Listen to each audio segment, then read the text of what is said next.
Welcome, everyone. Thank you for joining our first in-studio artist Zoom call. I know this doesn't take the place of visiting Amy's actual studio, given the COVID times, but this was the next best idea to highlight our Women to Watch 2020 artists. Our online program throughout the next few months will include Q&A blog posts, which you've probably seen the last couple weeks. I've posted a few blog posts. And it'll be for all of our 5 Women to Watch artists. And then that will also include an in-studio Zoom call, like we're doing today with Amy. These Zoom calls will help us get to know our artists better, and then we'll get to know their artwork as well. And Amy does have some available pieces that she will be showing us, so that'll be exciting. This program also is an anniversary celebration, as I'd mentioned before, of the Surfacing Histories Sculpting Memories exhibition we hosted last September. It's hard to believe that that was already almost a year ago. So I'd like to thank Jamie Austin. She's a member of our advocacy and the director of exhibitions and public programming at CCA for all of her help with the Women to Watch artists and with these Zoom calls. She'll be moderating this Zoom call with Amy. A big thank you to Lorna Meyer for leading this advocacy in such a tremendous way. And of course, a big warm welcome to Amy Tavern, who we are incredibly fortunate to have you show us your studio and your works, and now it's your time to shine. So Jamie and Amy, take it on. Thank you, Robin, and thank you everyone for being here with us this afternoon. I'm Jamie Austin, Director of Exhibitions and Public Programs at California College of the Arts, and also an honorary member of the SF Advocacy Group. And I'd really like to thank everyone for their support of this program and for these great women artists that were here. And this is the first in a series of virtual studio visits that's featuring all of the 2019 Women to Watch artists. So our hope is that we'll have one meeting like this every month between now and December, where we can really focus on the work of one of the artists who was in the exhibition 1 year ago. So today we're really focused on Amy Tavern. And I will be introducing Amy. Just some notes on the format.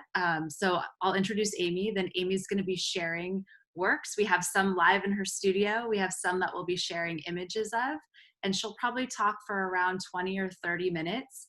If you have a burning question, feel free to ask it, but otherwise we will really be leaving a lot of time at the end for Q&A. You're also welcome to put questions in the chat, and then I can either read those back at the end, or we can read those through that way if there's something that you don't want to forget while we're going. You might want to go in the upper right-hand corner and click on your speaker view link, that instead of seeing the gallery view of everyone, that way you'll really get to see Amy large on your screen and really see those images fill. If you have any technical problems, just put something in the chat and I'm happy to jump in and help you troubleshoot that as we go forward with this call. But today I have the honor of introducing Amy Tavern. And Amy was a 2017 graduate with her MFA in Fine Arts at CCA. And I first really got to know Amy in the spring of 2017 when she was selected to create a large-scale installation in the nave presentation space in CCA's main building. And what I remember is how excited she was to start working big. And this was kind of the first permutation of her work surfacing, which you can see in my background behind, where she really started taking over walls and spaces and transforming them. And that was just really exciting to see. I remember her enthusiasm, how open she was to really critiquing her own practice and making changes on site to continue to improve. And Amy's work is really interesting because you'll remember one of the themes of Surfacing Histories was artists working in paper, which Amy does, but she also does so many other things. You may not know that Amy actually started in the arts kind of training to be an opera singer. And she also has a long history of working in jewelry and in being a studio jewelry maker, and that's informed, some of her work. So today she's pulled a really interesting collection of work across mediums, and a lot of her work is really looking at place and her connecting to place. I think of Amy's work also as something that's very connected to nature. And, when she's thinking about place, it might be Iceland, it might be San Francisco, but it also could be the ocean or the universe. And when I look at her work, it always makes me think of kind of a geography or a particular landscape in such an interesting way. So we're so happy to have Amy here today to share her work. Her internet's been going in and out a little bit, so if she freezes, hold tight. She will come back. And we've tested all of that. And now I would like to introduce Amy to share more. Thank you for being here. Hi everybody.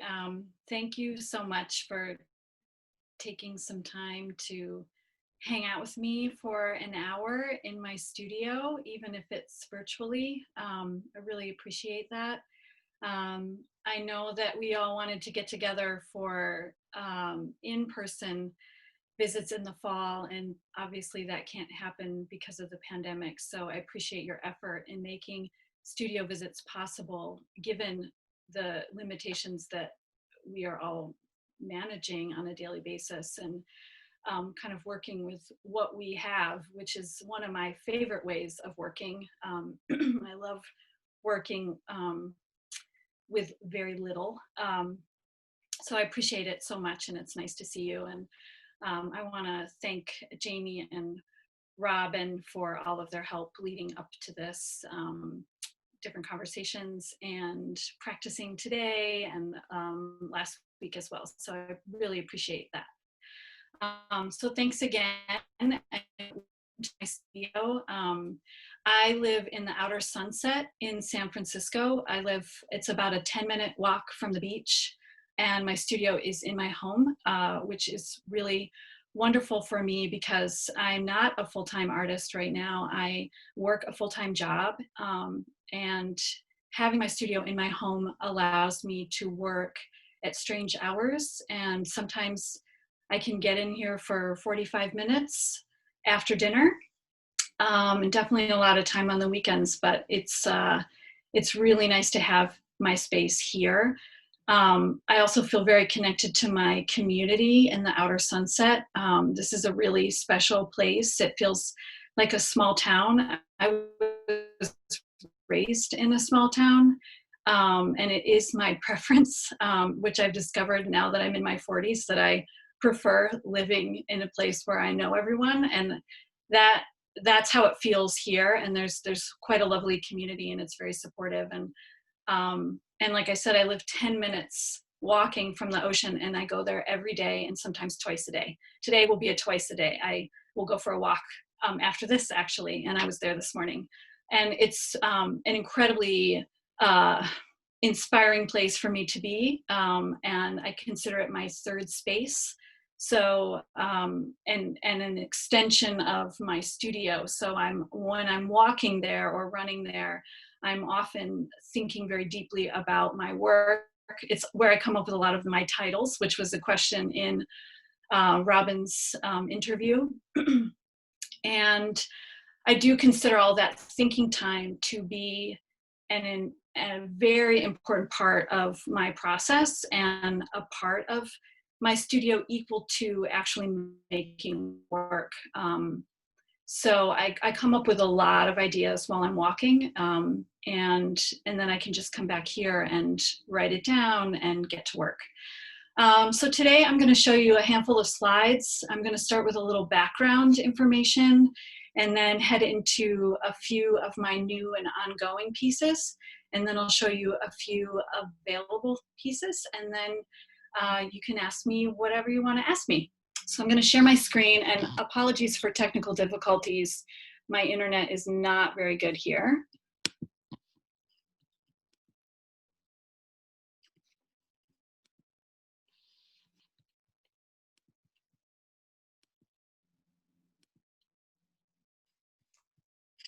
Yeah, is that working okay? You see my grandmother brooch in front of you right now? Yeah. Okay.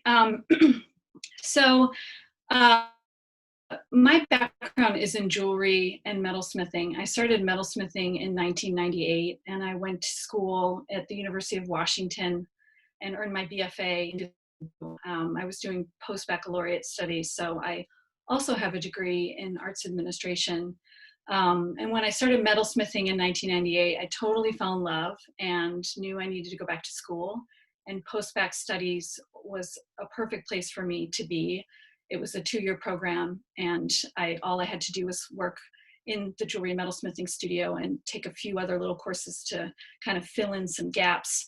And immediately following school, I set up a studio and I started a business. And 3 years later, I went full-time. And I was a full-time maker for 10 years. I provided a living through production work, jewelry, which I sold around the United States. I made conceptual art jewelry, which I exhibited in the United States and abroad. And I also taught and lectured around the United States. And I also had a few opportunities to teach and lecture in Europe. And it was an amazing time for me. I got to travel a lot. I had some incredible experiences. I lived in Belgium for a little while. It also brought me to Iceland, which is what I consider my other home.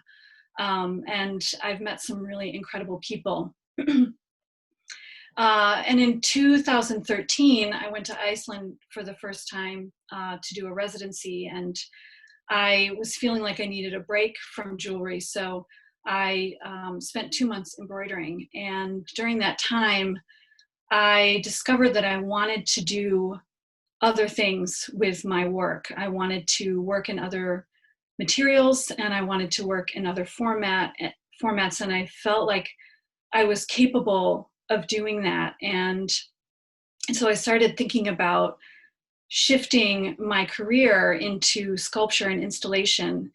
And I spent about a year considering it, and then another year thinking about graduate school and where I would go and what I would do there. And I was accepted to CCA and started that program in 2015 and graduated in 2017. The image that you see right now is a brooch. It's called Grandmother. It's part of a series of brooches that I made about my grandmother. And this brooch that I'm wearing, that my grandfather gave to her when he was courting her. And then she gave it to me before she passed away. And it's a huge influence on me, and especially my life as a jeweler. And when I made this series, I started working with personal memory, which is the foundation of everything that I do. And so I consider this piece and the series to be quite significant in my larger body of work. It's sterling silver and layers of spray paint and cotton weaving thread.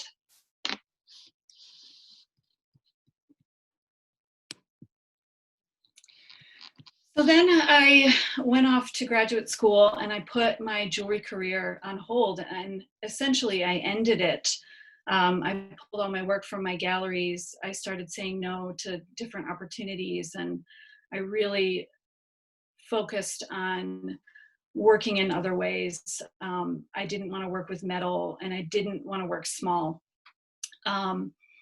And I spent 2 years, the 2 years of graduate school, making this piece. This is one of the pieces I showed in my thesis exhibition. It's called Non-Solace, and it's made of pearls, both real and imitation, that were given to me by people from around the United States and abroad. So I'm very interested in people participating in my work beyond just looking at my work. And so I put a call out on the internet. I have a nice following, and asked people to send pearls. And I thought I would get a few, but I ended up getting thousands. And this piece is made of 11,452 pearls. And of course, I counted all of them. I'm very interested in archiving. And so every contribution that I received, I observed it, I measured it, I weighed it, I counted it, I wrote down the pearl's attributes, how they came to me, anything special that was given to me in the process, and recorded them in a scientific notebook.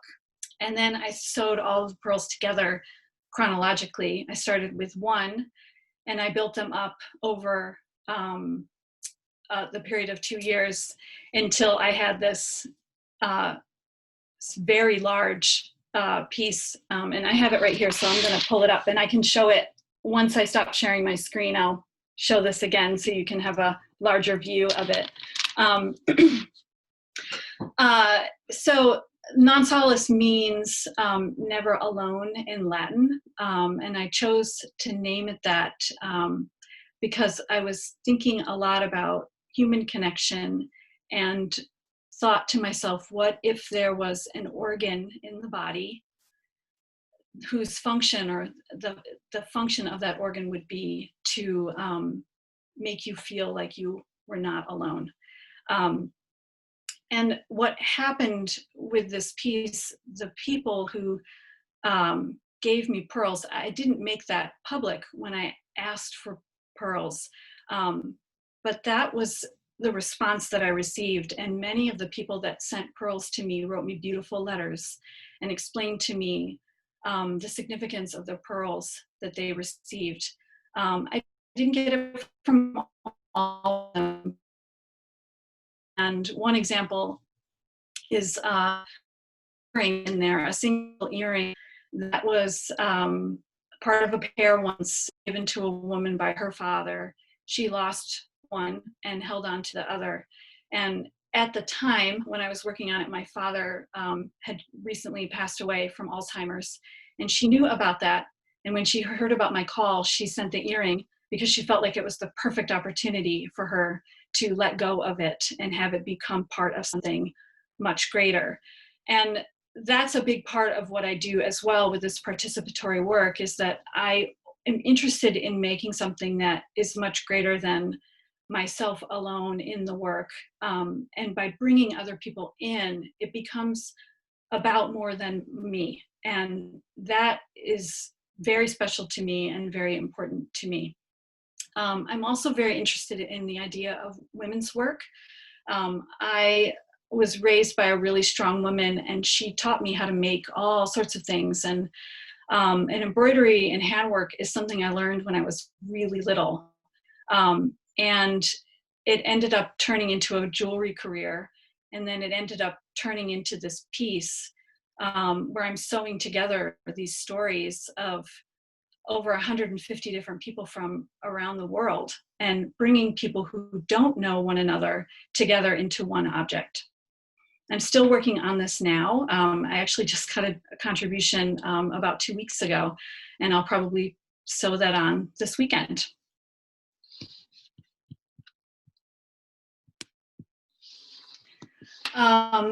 And then this leads me into a new group of work that I made in April that is a response to the pandemic.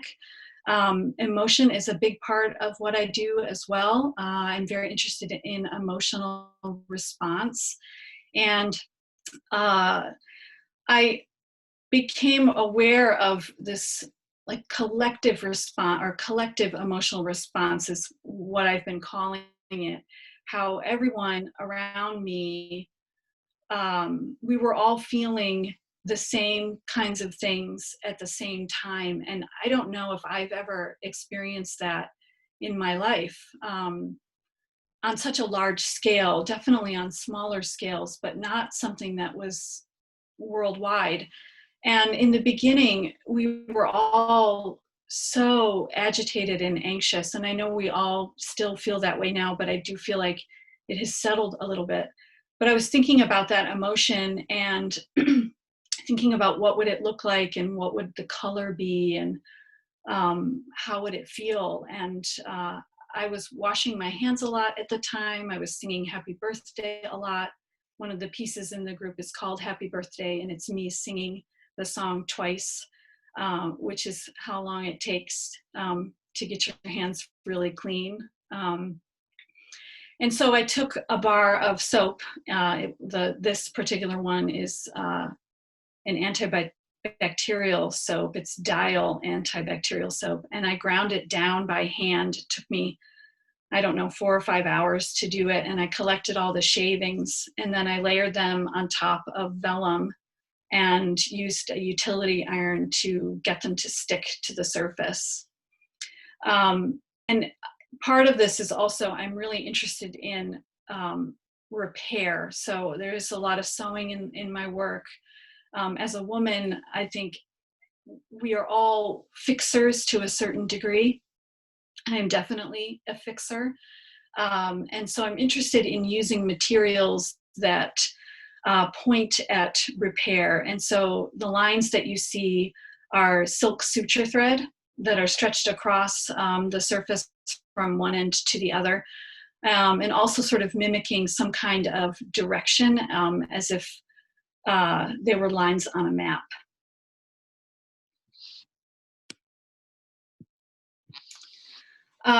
So that body of work included the performance piece, Happy Birthday, Yellow, which you just saw, which was also actually part of a diptych. The other image is a picture of the blue sky.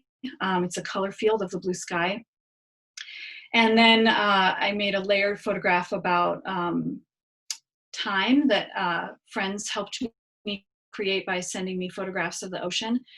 And then I was led into this piece, American Values, which is another participatory work, and something that's perfect to be working in the pandemic, because it lives online and it's easy to create in that way. And it started with me in April noticing lost masks that were on the sidewalk and in the middle of the street when I would walk around. And so I started taking photographs of them. And then I started plotting them on a map, on a Google map, because the images are embedded with latitude and longitude when you take them on your phone with your location services on. And then I thought I would like to include other people in this, because I'm sure other people are experiencing the same thing. And so I put another call out on the internet and asked people to take photographs and send them to me.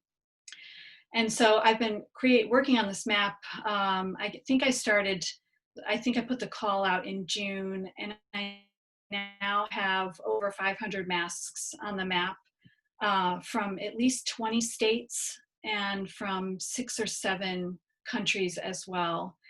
And this is more social commentary, which is a new area of work for me and something I'm really interested in making more work that is about social commentary. I've been feeling very angry about the lack of mask wearing. I am as my friend says, I'm COVID conservative, and I'm a big mask proponent. And I felt very discouraged by seeing these masks laying on the ground, and it felt very much like an American value, that we live in a culture, in a throwaway culture, and one that tends to be rather thoughtless and distracted. And so the map in many ways is a negative view of the United States, but in the end, me being an ever positive person that I am, this is an opportunity to create something very thoughtful and caring by other people seeing masks and taking a moment and sending them to me. And then we are plotting them together on a map and creating something that hopefully when I'm done will be quite beautiful and have something significant to say.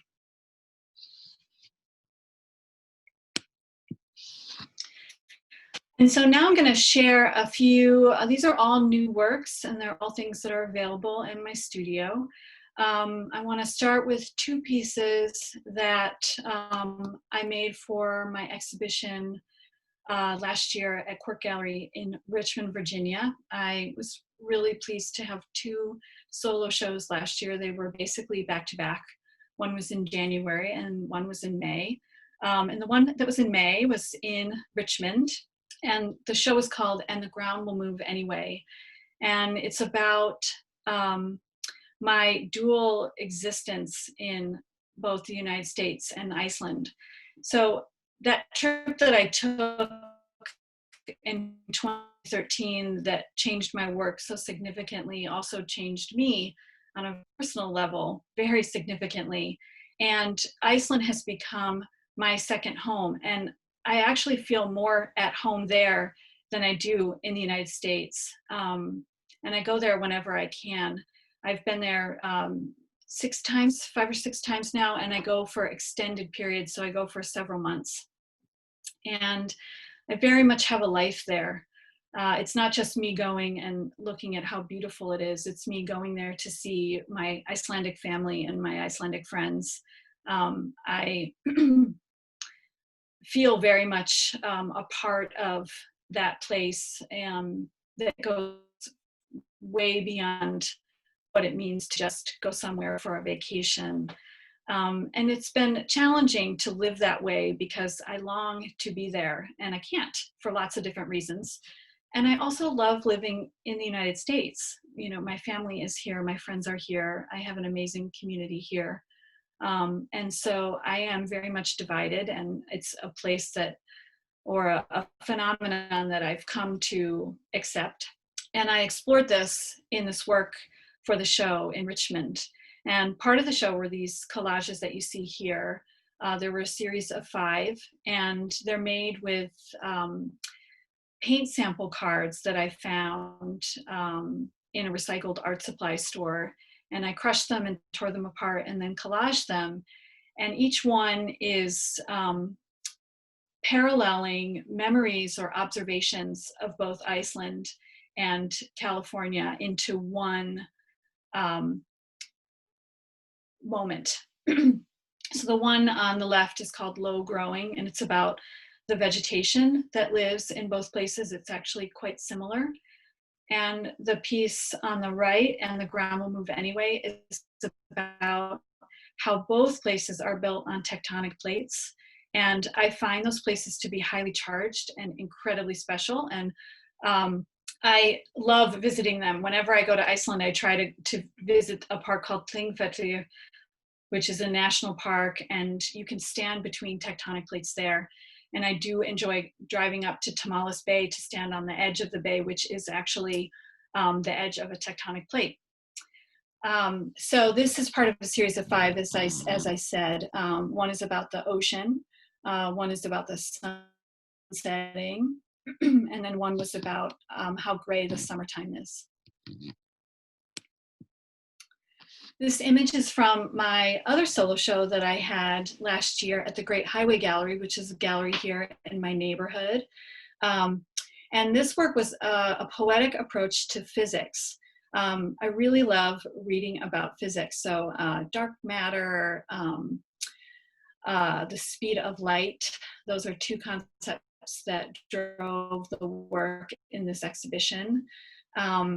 And I was thinking a lot about the ocean as well, and the parallels between the ocean and the universe.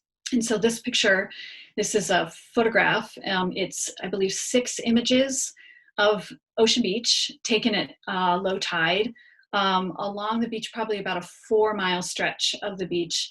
And I layer them on top of one another and play around with the opacity of each layer so that you can see glimpses of each.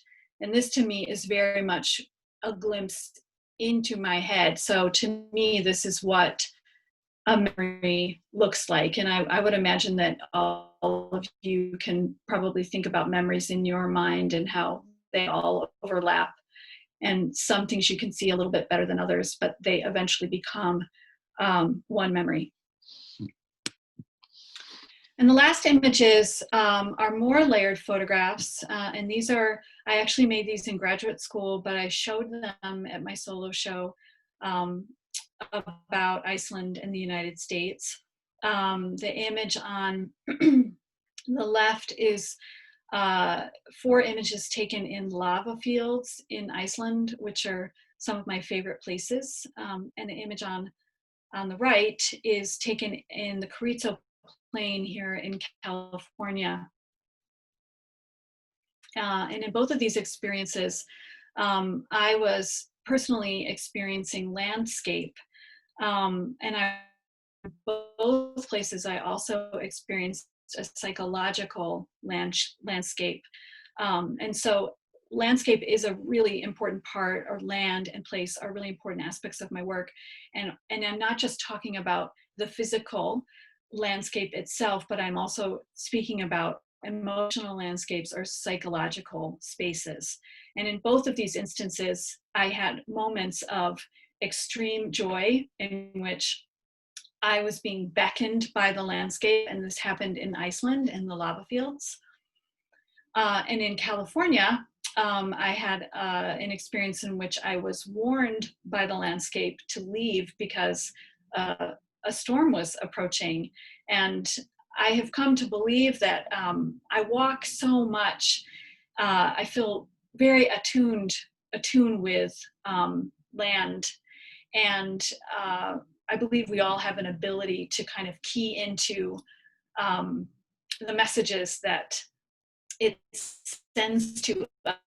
And I find that I experience these things when I'm walking. And in the case of being at the Carrizo Plain in California, I felt very uneasy, and fog rolled in, and I knew I had to leave, and I had just gotten there. And I was actually doing field research for a project that I had received a grant for. And I got in my car and I left. And when I got to the main road, it started to pour. And I think if I had stayed in that space, I probably would have gotten stuck.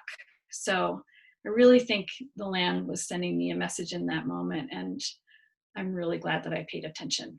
So again, this is a diptych. I prefer that these pieces, they belong together because they are kind of working in tandem and working as opposites to create something that is hopefully immersive to look at. So thank you. I'm going to stop sharing my screen. Amy, thank you so much. And that was so beautiful. Much. Yeah, to hear you talk about all your work. And I think what's interesting is across all these different mediums, there is such a similarity in thinking about this layering and accumulation and just your kind of keen observation to your environment and yourself in all of these. We did have a few questions come in. Everyone's dying to see Non-Solace up close. And there was a question that came up with Non-Solace of, is it kind of solid, made of pearls, or is there some sort of like internal structure that it's mounted to? Yeah, good question. It is solid, and it weighs 7.5 pounds. Yeah, so like I said, I started with one, and then the technique is called peyote stitch, which is a Native American beadwork technique used in ritual objects. I started bead weaving when I was in high school. And then I learned to do sculptural bead weaving from this incredible artist, Joyce Scott, who I think I mentioned in my interview as well. And so I started with one, and then you add a bead, and then you sew through another, and then you add another, and you kind of keep doing this. And you can kind of skip around as you go. And what ends up happening is this very organic, amorphous form. And it is solid. Yeah. There's some hot pink pearls. Yeah. And I really love working on this, and I plan on continuing to work on it indefinitely, because pearls stop growing when they're found often, or if the oyster dies. And so I get to choose when. This is sort of mimicking how a pearl is created. So it started with one little irritant, and I'm just building up layers and layers and layers, and I'll decide when it's finished. Beautiful. Yeah. So I have a quick question for you about Iceland. Yeah. I know when we first met, I had been maybe like 6 months prior. Have you been inspired by the Northern Lights? in any? Absolutely. Yeah, the light. So I lived for a winter in Iceland in late 2014 into 2015, and I got to see the Northern Lights a lot. It's very normal there. I mean, Icelanders get excited, but if the weather, the sky is, you can see them every day, which is amazing.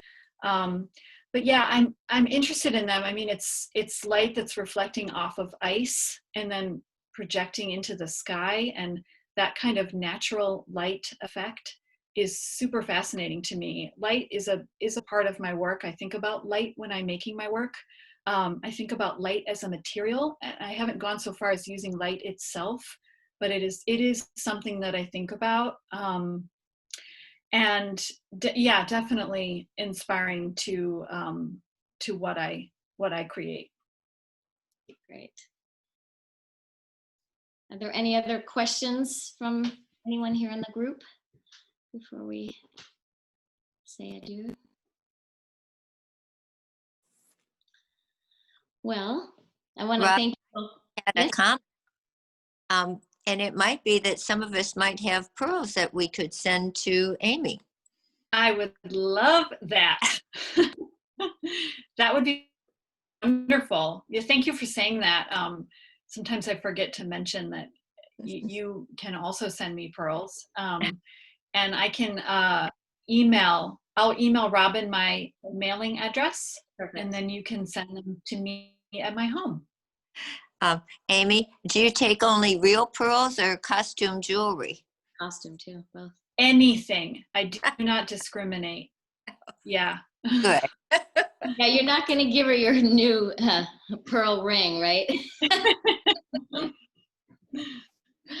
And they can be any color, any size, real or imitation. Mm-hmm. Oh, it's beautiful. Thanks. Would you like to show us your available art piece? Oh, behind yeah, you? I do have a few. I have, so this is low growing.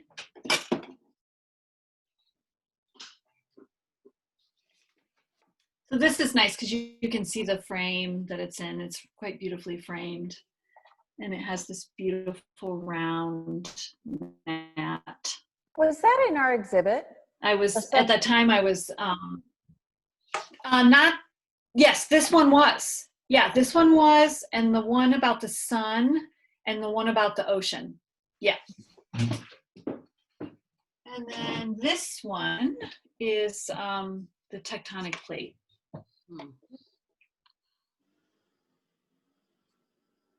So they have kind of an intimate, they're small, which is quite nice. They feel intimate to me at this scale. Amy, I have a question for you. Yeah. First of all, it's exciting to see inside you in your studio. This is really nice. But it's very pretty in here. I wish you could all be in here with me. I'm just wondering, when you show because you work in so many different mediums and different scales, how it feels to show work together, or if you combine like the photos with like the pearl sculptures, or like in your 2 solo shows, were you only showing single bodies of work, or were you mixing different materials? And yeah, I 2D mix a lot. I've never felt comfortable doing one thing, and I also don't want to be a jack of all trades. But I find that it serves my ideas or my concepts the best, or I guess the best is the right way to say it, by illustrating the idea in different ways. So usually these last 2 shows were photographs, drawings. I showed a video in one exhibition. I had 2 books of poetry in one exhibition. I had a large scale installation in both. I showed the piece that's behind Jamie at the Great Highway. And so that was that piece, and then photographs, drawings, poetry, and video.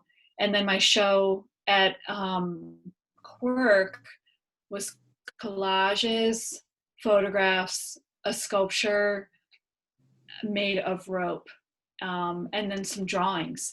So I tend to like to create a group of work that is approaching the concept from different places.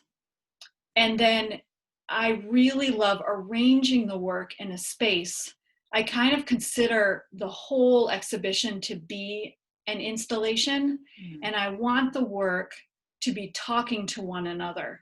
So even though it might be different media, they have to have a conversation both conceptually and aesthetically. And once I get in the space, I kind of feel out where I'm going to put everything so that the conversation makes sense and is apparent to someone who is just an observer.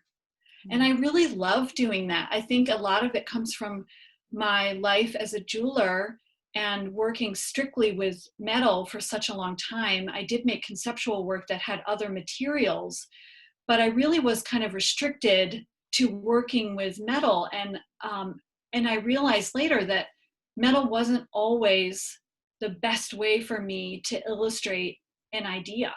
And I thought, I want to be able to use anything. And if I don't know how to use it, I will learn how to use it. And Amy, we have a question that came in from the chat from Mary Mokus. And she was, and she was saying hello, and that she loves the work that she acquired from you. And she was wondering if you could talk more about the inspiration of that work. So that was a part of my exhibition at the Great Highway that was about physics and the ocean. And that one, I think is called Nothing Travels Faster Than Light. And I had been reading about the speed of light, and it was really, I mean, I love the physics of it, but I can't sit here and explain to you the physics of it. It won't make any sense. Like, I understand it in a very particular way in my head. But at that time I was thinking about the starlight, and I had read at the very beginning of a book by Stephen Hawking about how the starlight that we look at is coming from millions of years ago.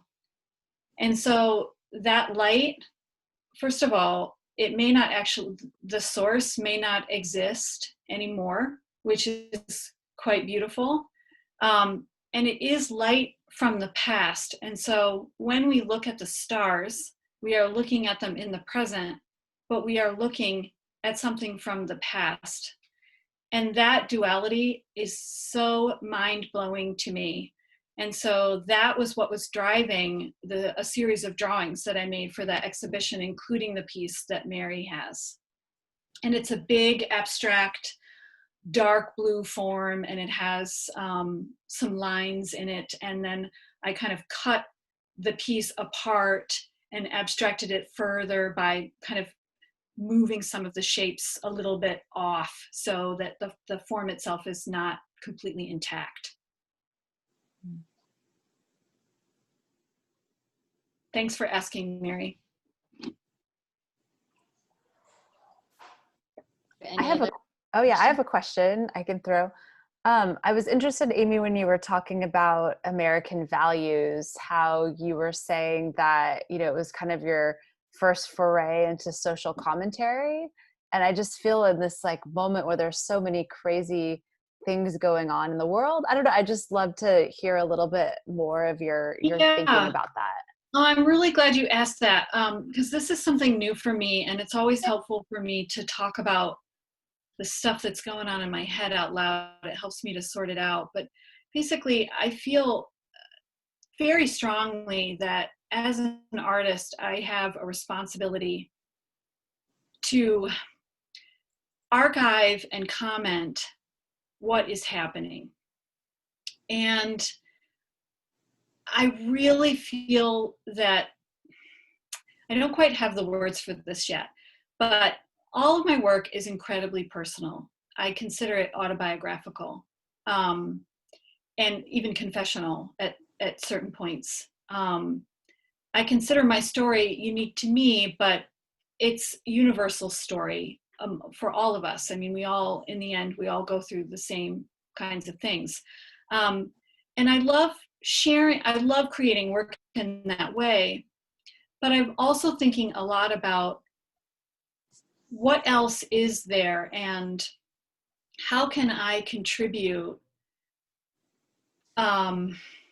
my observations. See, I don't quite have the words because this is so new for me, but I do feel this tremendous responsibility to talk about what is happening in the world.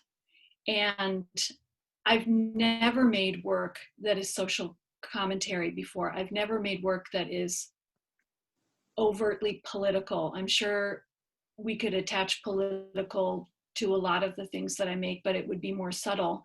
But I'm wondering, how can I do that and make a positive contribution to the world by expressing the way that I see things? And that I should be doing that. And so I love that I'm starting with American values. Like that felt, when I decided to make that piece, it felt real, like deep down in my bones, I knew that I could talk about that work in a very personal way. And so it needed to start with something that I had a deep understanding of and something that I feel very strongly about. And, you know, we're all living COVID on a daily basis. We're all wearing our masks, I hope. And I had very strong feelings when I saw the first mask in April. And it immediately triggered a response in me that was quite negative. And then the more images I collected, the more I started to hone my idea, and I felt like, okay, this is how I can comment on what I am seeing and what I feel discouraged about in the world in a very personal way. And so I feel like it has opened up a door to expressing some much larger worldviews, but I don't know exactly how to do that or where I'm going to go from here. So I'm just going to keep working on that project, and I imagine it will continue to inform these very abstract thoughts that are in my brain that I obviously am having a hard time talking about because it's very new for me, but hopefully that made some sense. Thank you. Thank you.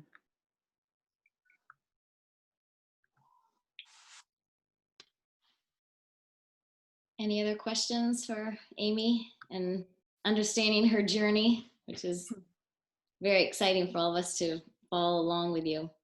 Thank you.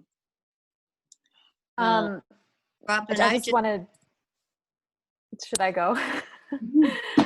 Sorry, I just wanted to say a quick thanks for sharing some ideas that are so new, because I know that's like kind of tough to do, and I know when I make a new work that don't totally have the words for yet. I am not sure if I should share it. I don't really know how to speak about it yet, but it's also just really exciting to see something that you're sort of on the cusp on. So I just wanted to say thank you for that. Thanks. Thank you. That's so nice. Yeah. It's always tricky to know when is the right time to talk about something. But I do find it very helpful to talk. I mean, I do spend a lot of time in my head, and I spend a lot of time writing about what I do, but there are also moments when I definitely need to verbalize what is in my head. And I believe that when I start to talk about it, it may not make any sense at first, but the more I talk about it, the words become easier to come out of my mouth. It's very helpful. Yeah.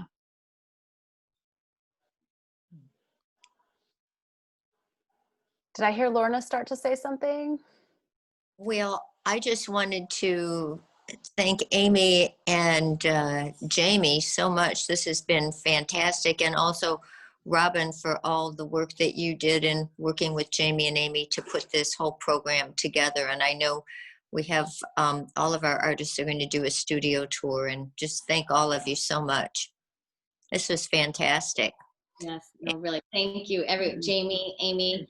And this is recorded, so I'll post it on our Facebook page, and I'll send an email out just in case you want to revisit it and ask Amy any other questions, and I'll get her mailing address so you can go dive into your jewelry boxes and find some pearls for her. But thank you all so much for joining us. And our next Zoom call will be with Sandra Ono on Thursday, September 24th at 3:30 Pacific Standard Time. And thank you so much again, Amy. Really, just a joy. It was Thank you. very This was so great. I really appreciate this very much. Always great to talk about my work. Thank you so much. You're doing great things. And Thanks. And everyone, please take good care. Yeah. All right. Bye, everyone. So great to see everyone. Thank you. Bye. Thank you all so much.